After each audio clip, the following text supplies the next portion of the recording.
Okay, so here we go. Strymon. The hip it's now, it's hey, it's wow. Series A Fairfax. The thing that's attractive to me is the Sunset. The only sound I really liked on it was the JFET sound. In my setting, obviously, those other sounds were fine. It just weren't sounds I was particularly interested in. This one is extremely interesting to me because it's emulating a power stage.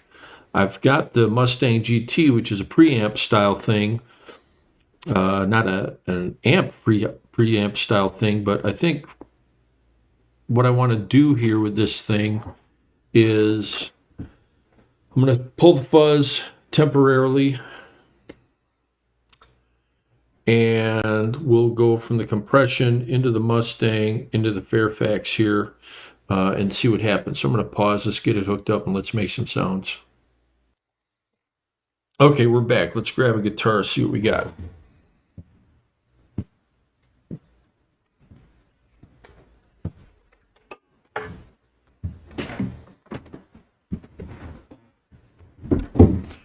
All right, I should also note that based on my last video, which kind of explored this Warmoth guitar I've got here, I decided to break my Warmoth boycott, and I finally ordered a proper neck for this guitar. So we'll have that thing coming, I don't know, usually it takes 4 or 5 weeks for a piece like that. But let's mute this mic, and I'm just going to make some sounds at first here, and then we'll see what's what.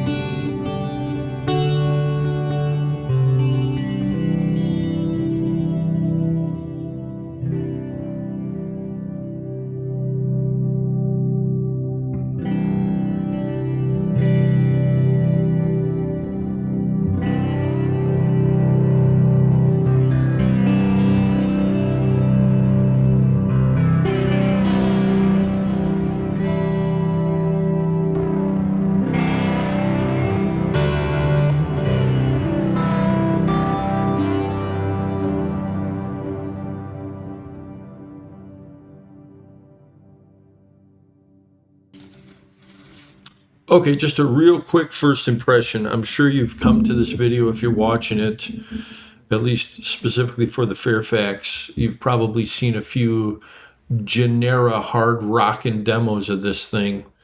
This is obviously going to be what the Fairfax sounds like in a ambient spacey setting.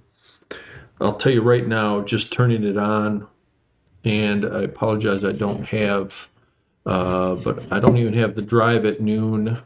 I've just offset the level just for unity gain, and I haven't touched the sag yet. And it's huge sounding, which is cool.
Okay, so the settings I'm kind of settling on here, at least initially, is level all the way down, if you can believe it. Sag at about 9 o'clock. Drive just a little past noon with the bright switch on. I have it after my Mustang GT. The word again that still keeps coming to mind for me is huge sounding. I'd say of all the Strymon pedals I've owned, and I didn't prepare a list in my head of what I've owned. Let me think about this. What have I owned from them? I've had a Dig, Flint, Deco, two Volantes, two Night Skies, Sunset, two Iridiums. Am I forgetting anything there? The Obi-Wan. I've owned a lot of Strymon pedals. This easily is twice as good sounding as any of those. Just initially off of my, just my first impression here.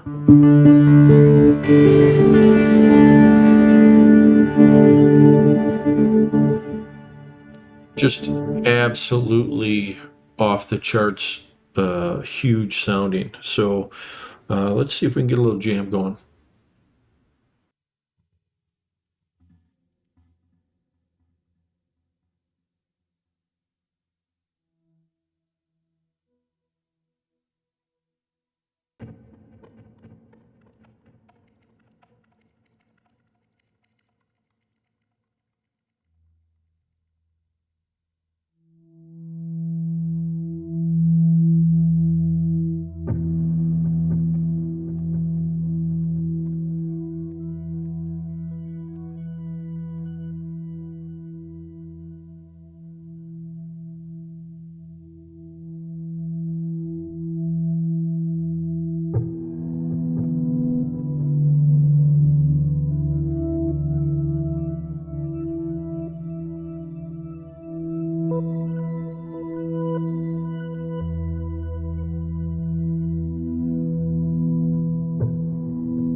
Strymon, why haven't you been working in the analog world? You started with the OB1, which is incredible. And then you did a bunch of digital shit, which is all fine. Obviously, you've had a lot of success with it. But this is outstanding. This is outstanding. Might be the headroom. It might be the design. Form factor's even cool. I mean, it's one of the coolest looking pedals you've ever made. If not, actually, I might argue it is the coolest looking pedal you've ever made. So aesthetically, it even is a huge win. I cannot wait to see what else is coming out in this series of pedals. What the hell is this called again? Series A? For me, who decided to find and found an actual NOS OB1, and then to have discovered the Mustang GT, which I think is the pedal. This is the pedal that should have been the Klon, not the Klon. Into this, which is this unbelievably giant sounding. It's got all of that meat you want without having to have, ridiculous gain. I don't know how to put it, but fantastic sounding, like unbelievable for the price. Unbelievable sounding. The closest thing I have to this is the power tube reactor from Korg. Forgive me, I forget what it had some weird name to it, but it was called the power tube reactor. It only came out a couple years ago, or within the last 2 years, which did the kind of this. It had a new tube in it. It did the power tube sag thing, and I was thinking of A-B'ing it with this, but it just doesn't matter. I'm not going to. This thing is definitely going to live right where it's sitting right now. So, being that I just discovered, oh, geez, can you tell I was cooking on the wok earlier? I just cleaned it before I came into play. Probably need to get that carbon off my hands. But in any case, best sounding Strymon pedal I've ever played by a long shot. And I mean a long shot. And I listed off the ones at least I can remember that I've owned. And that doesn't take away from any of those other pedals, by the way. Those all sounded fine. But the Fairfax, easily the best pedal Strymon's ever made. And you don't need any Genera hard rock and demo to know that. I'm using it primarily as a lead tone, but as a rhythm tone, it's got everything you want and nothing you don't. I'm not even sure if I'm going to change these settings other than to see if I can experiment with how much drive I can get out of it without driving my output levels too much, which is interesting to me. I've got the level turned all the way down, yet somehow I'm still above unity gain, so I don't know, there might be something I have to learn about this thing, but I would be willing to bet that personally I'm going to love the lead tone I get out of this thing when I listen back to this. So there you go, Strymon Fairfax, the best sounding pedal they've ever made by a long shot, not even close to anything else they've ever made. And I feel really confident, at least having used the different pedals I've used from Strymon in contrast to this. So unbelievably outstanding pedal. So I would encourage anybody who has a need to, I don't know if I describe it as well, I guess it's an overdrive pedal. Doesn't come off as distortion or fuzz to me, although you might be able to coax some of those types of sounds out of them. But if you want something that'll just make you sound a lot bigger, this is absolutely the only pedal I've ever played that kind of does that outside of the Mustang here, but the Mustang does something different. So there you go. Yet again, the Strymon Fairfax.